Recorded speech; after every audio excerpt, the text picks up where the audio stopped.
இவ்வாறு அரிச்சந்திரனையும் சந்திரமதியையும் ஒரு காலத்தில் பிரித்த விசுவாமித்திரர் இன்று ராமனையும் சீதையையும் சேர்த்து வைத்து அந்த பாவத்தை போக்கிக் கொண்டார். தன் கடமையை முடித்து கொண்ட அவர் மீண்டும் தவம் செய்ய இமயமலை சென்று விட்டார். அவ்வளவுதான். விசுவாமித்திரரின் பாகம் இராமாயணத்தில் முடிந்து விட்டது. இதுதான் இராமாயணத்துக்கும் மகாபாரதத்துக்கும் உள்ள வேறுபாடு. இராமாயணத்தில் ஆங்காங்கே வரும் பாத்திரங்கள் ஆங்காங்கே மறைந்து விடும். பாரதத்தில் அப்படியல்ல.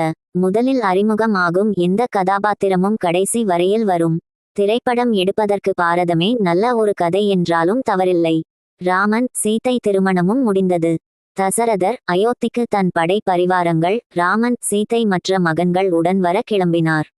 எல்லோரும் சென்று கொண்டிருந்தார்கள். திடீரென சுப சகுனங்களும் அபச குணங்களும் மாறி மாறி தென்பட்டன. பறவைகள் இடம் மாறி பறந்தன. கோட்டான்கள் பகலில் கூவின ஆந்தை தென்பட்டது. ஆனால் தரையில் நடக்கும் விலங்குகள் சுப சகுனங்களை காட்டின. 12 ஆண்டுகள் கழிந்தன. இராமனும் சீதையும் இரு உடல்கள் ஓர் உயிர் என்பார்களே அதபோல் வாழ்ந்தார்கள். இதை பற்றி சீதை பிற்காலத்தில் அனுசூயாவிடம் சொல்வது, ராமர் நற்குணங்களின் இருப்பிடம். அவருடைய அன்பும் என்னுடைய அன்பும் சமமானது, எந்நிலையிலும் மாறாத அன்பு. நல்ல சிந்தனையும் புலன்களை அடக்கியாள்வதில் ஆற்றலும் உள்ளவர் அவர். தாயைப் போலவும் தந்தையைப் போலவும் என்னை காத்து வரும் ராமரை நான் எவ்வாறு காதலிக்காமல் இருக்க முடியும்? எவ்வளவு பெரிய உண்மை! இன்றைய கம்ப்யூட்டர் இளைஞர்கள் கம்ப்யூட்டரை பற்றி தெரிந்து கொள்வதில் 101 இல் வாழ்க்கையில் அக்கறை காட்டினால் அவர்களது வாழ்வு மேன்மை அடையும். இத்துடன் பாலகாண்டம் முடிவு பெறுகிறது. இப்பாலகாண்டத்தை படிப்பதால் குழந்தை செல்வம் உண்டாகும், வியாதிகள் தீரும், மனைவி மக்களுடன் உள்ள சண்டைகள் நீங்கும், குடும்பம் க்ஷேமத்தை அடையும். மேலும் சூரிய சந்திர குரு ராகு சனி தோஷங்களும் இதனை படிப்பதால் நீங்கும். இராமனது குணங்கள். தன்னுடைய உயிர் உணர்வுகளில் மற்ற மக்களை போல் கஷ்டப்பட்டு தேவர்கள் துன்பம் தீர்த்தவன் யார்? எங்கும் எதிலும் உள்ளும் புறமும் உள்ள லோகநாதனே, இதை பெரியோர் அறிவர் என்று சொல்லி அயோத்தியா காண்டத்தை ஆரம்பிக்கிறார் கம்பர். தன் 4 மகன்களிடமும் தசரதனுக்கு அதிகன்பு உண்டு, எனினும் இராமனிடம் இவனுக்கு மிக்க பிரியம். மூத்த மகன் என்பதால் மட்டுமல்ல, நல்ல குணங்களாலும் ராமன் இப்பெயரை எடுத்திருந்தான்.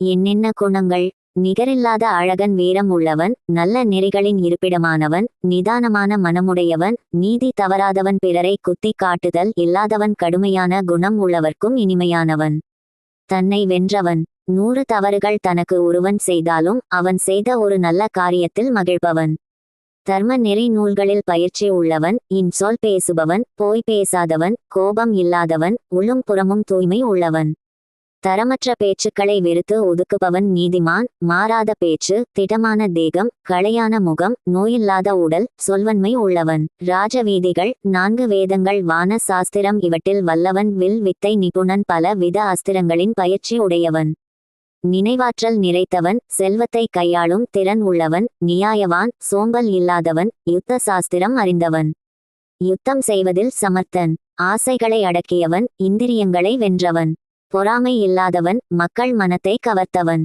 அடியவர்க்கு இனியவள், உள்ளம் உதடு இரண்டிலும் ஒன்றையே உரைப்பவன், தன்னை அண்டியவர்களை கைவிடாதவன், ஞானமுடைய அந்தணர்களை மதிப்பவன், மனத்தளர்ச்சி இல்லாதவன், பெண்களை மதிப்பவன் என்று வால்மீகி இராமாயணத்தில் ராமனின் குணங்கள் சொல்லப்படுகின்றன.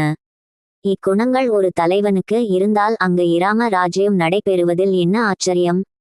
இவற்றை எல்லாம் கருத்திற்கொண்டு தன் வயோதிகத்தை நினைத்தும் இராமனுக்கு பட்டம் கட்டி விட வேண்டும் என்று ஒரு நாள் தசரதன் முடிவு செய்து சபையை கூட்டினான். ராஜகுரு அதிகாரிகள் மந்திரிகள் மக்கள் கூடி இருந்த சபையில் தசரதன் பேசினான். எல்லோருக்கும் வணக்கம். இத்தனை நாள் பெற்ற குழந்தையைப் போல் அயோத்தியை நிர்வகித்தேன். எனக்கும் வயதாகி விட்டது. முன்போல் பணிகளில் ஈடுபட இயலவில்லை. எனவே ராஜ்யத்தை என் மூத்த மகன் இராமனிடம் ஒப்படைக்க விரும்புகிறேன். எனவே அவனுக்கு முடி சூட்டி ராஜ்யத்தை அவன் நிர்வகிக்க விரும்புகிறேன்.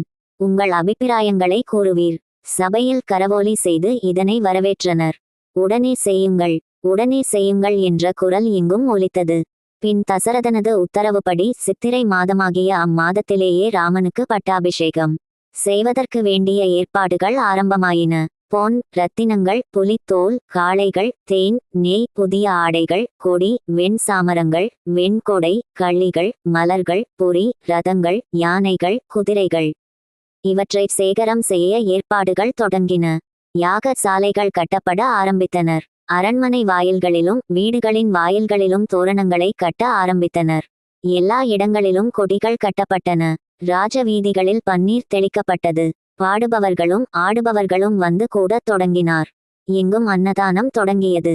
மக்கள் மகிழ்ச்சி கடலில் மூழ்கினர். ஏற்பாடுகளை பார்வையிட்டு விட்டு தன் இருப்பிடம் சென்றான் தசரதன். அவன் மனத்தில் பட்டாபிஷேகம் நன்றாக நடக்க வேண்டுமே என்ற கவலை தோன்ற ஆரம்பித்தது. தன் மந்திரி சுமந்திரரை அழைத்து ராமனை கூட்டி வரச் சொன்னான். ராமன் வந்து தந்தையை வணங்கினான். மகனே, வா, உட்கார். நாளை உனக்கு பட்டாபிஷேகம். நீ அடக்கமானவன். உனக்குச் சொல்ல என்ன உள்ளது? இனி மேலும் மேலும் அடக்கம் உடையவனாக ஆவாயாக. தசரதன் ராமனை ஆசீர்வதித்து அனுப்பினான். ராமன் தன் மாளிகையை அடைந்தானோ இல்லையோ, மீண்டும் வாசலில் ரதம் வந்து நின்றது. சுமந்திரர் மீண்டும் உள்ளே வந்தார். ராமா, என்ன விஷயம் என்று தெரியவில்லை. தங்கள் தந்தையார் தங்களை மீண்டும் உடன் அழைத்து வர ஆணை அனுப்பி உள்ளார். உடனே வருவாயாக. இராமா, வா, எனக்கென்னவோ கெட்ட கனாக்களாக வந்து கொண்டிருக்கிறது என்று வரவேற்றான் ராமனை தசரதன். ஒரு பெரிய கொள்ளிக்கட்டை அரண்மனை மீது விழுகின்ற கனா அடிக்கடி வருகிறது. என்னுடைய நட்சத்திரமும் கிரகங்களால் பீடிக்கப்பட்டுள்ளது. எனக்கென்று எந்த ஆசையும் இல்லை. குறைவர செல்வங்களை அடைந்தேன். தான தருமம் செய்தேன். மனம் நிறைவடையும் வரையில் அரசும் ஆண்டு விட்டேன். இனி துறவரம் பூண்டு மேலுலகம் அடைய விரும்புகிறேன். நான் இறப்பதற்குள் உன் பட்டாபிஷேகத்தை காண விரும்புகிறேன். பரதன் வேறு இங்கு இல்லை. அவன் மாமா ஊரான கேகயம் சென்றுள்ளான். அவன் நல்லவன். இருந்தும் மனிதனின் மனத்தை உறுதியாகச் சொல்ல இயலாது. எல்லாம் நல்லபடியாக நடந்தால் போதும். நாளை புஷ்ய நட்சத்திரம். பட்டாபிஷேகம் செய்ய அருமையான நாள். எனவே நீயும் உன் மனைவி சீதையும் இன்றிரவே உபவாசம் இருந்து விரதத்தில் ஈடுபடுங்கள். வேறு ஒன்றுமில்லை. நீ செல். ராமன் தசரதன் அரண்மனையை விட்டு விலகி தன் தாய் கௌசல்யா தேவியிடம் சென்று ஆசி பெற்றான். சுபத்ரை, சீதை, லட்சுமணன் ஆகியோரும் அங்கிருந்தனர். லட்சுமணா, ராஜ்யம் உனக்கும் சொந்தம்தான் என்று சொன்னான் ராமன். எல்லோரும் மகிழ்ந்தனர். பின் வசிட்டர் வர ராமன் தன் இல்லம் சென்று உபவாச சங்கல்பத்தை தன் மனைவி சீதையுடன் மேற்கொண்டான். நாம் இங்கு ஒன்றை கவனிக்கலாம். தசரத மன்னனுக்கே பட்டாபிஷேகம் ஒழுங்காக நடக்குமா என்று தோன்றிக்கொண்டே இருந்திருக்கிறது. சில செயல்கள் நடக்குமா நடக்காதா என்பது சகுனங்கள் மூலமும் மனம் மூலமும் ஓரளவுக்கு உறுதியாவது உண்மைதான்.